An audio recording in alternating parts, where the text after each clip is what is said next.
I didn't kill them on purpose. They didn't have to die the way they did. It was all a blur. One moment, we were coddled together, me and my minute circle of friends, in our little secret get-together we had planned for a Friday evening.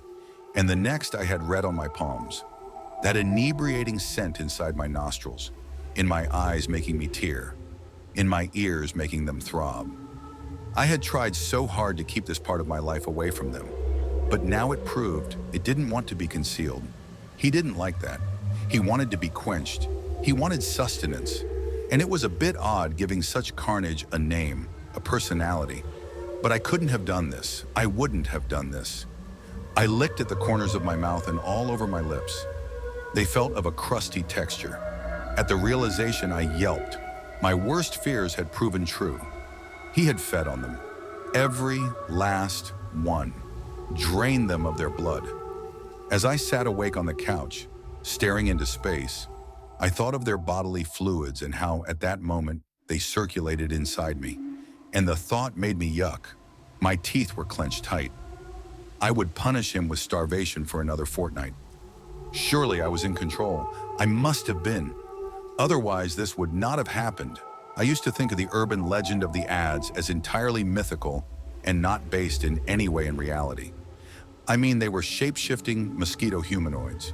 And we were in the equatorial belt, so it seemed prudent.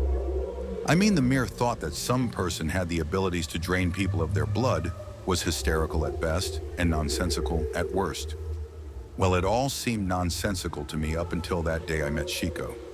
This one, she was a fire sprite, with the energy and charisma of a priest-turned-politician, and she was as beautiful as she was energetic, luring me in with her well-rounded illusion of a perfect persona. We had met 2 years ago at a poetry recital at the local bar, Tattoos. I can't lie, I was a muse searching for a muse. I loved the performing arts and basically any art in general. I saw it as a manner with which to express one's deepest contempt, their torment. And there she was. There she sat in the high chair up front in front of us all, drunk and undrunk alike. I could never forget the stanza she recited. It was beautiful, yet brutal. Delicate, yet as rigid as she appeared. She had dressed in the baggiest shirt that wore her like a blanket and the darkest leather pants I had ever seen that day.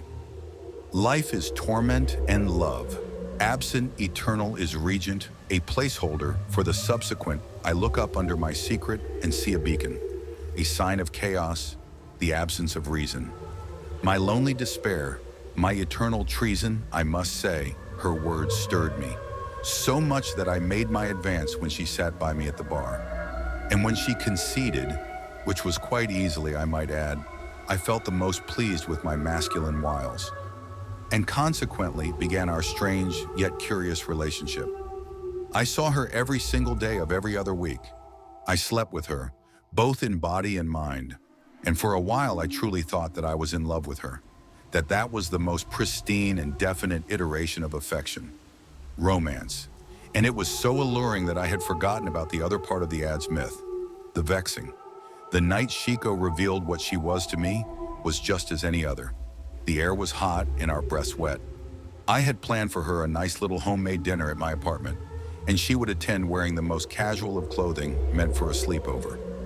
The night went on as adequately as it could up until the late-night movie we watched together on my living room couch. I have to tell you something, Benna, she said with her head on my chest, whispering to the floor.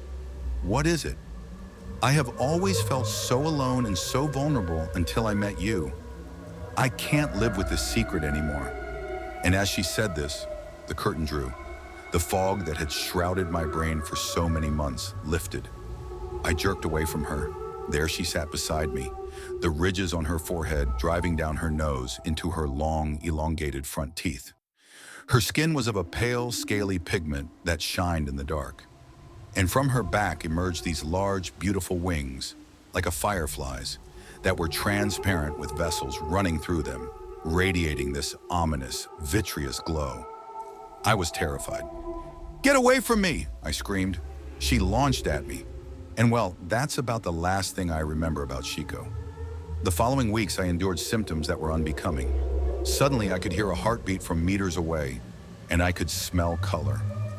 I had made frantic efforts to contact Shiko so as to ascertain as to what malady I might have contracted from her, but they all went burst. Until one day I found slid under my apartment door a note, and written in large bold letters upon it were the words, "Don't ever let him take over."